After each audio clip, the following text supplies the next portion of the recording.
เนาะจะมีกองตุ้มกองห่างประเพณีเราเขาที่นับถือกันมาแต่ปู่สักกะสาญาสักกะสีแต่รุ่นพ่อรุ่นแม่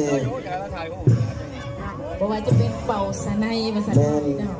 และมีทั้งกองตุ่มกองหางผสมผสานเจ้าจังเป็นประเพณีเนาะเจ้า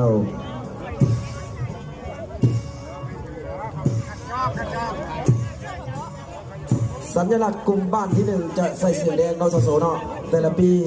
สิเป็นงานประเพณีบุญออกพรรษาหรือว่าบุญเผาดีบุญบังไฟจริงๆพี่น้องท่านกลุ่มหนึ่งแล้วมาบ้านสังกภูมิ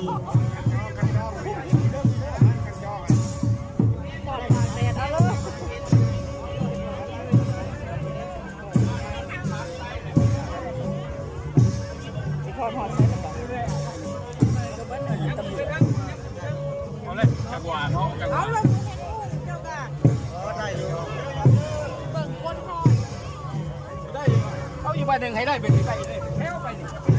ยืนก็พอนี่ก็ถือว่ามวลซื้อในงานบุญออกพรรษาสำหรับปี2025เจ้า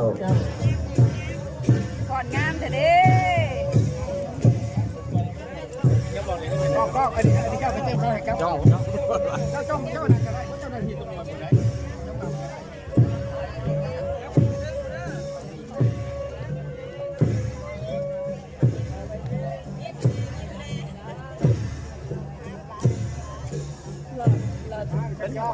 อย่าเฮไม่เฮ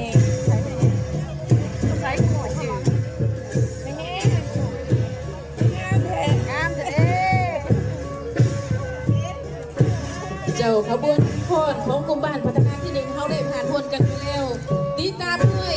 ขบวนพรกลุ่มบ้านพัฒนาที่2ที่3ที่4ที่5ที่มาในบทพรรับบ้านซ้อขอเสียงตบมือให้ทางกลุ่มบ้านพัฒนาที่2หาที่6แห่ง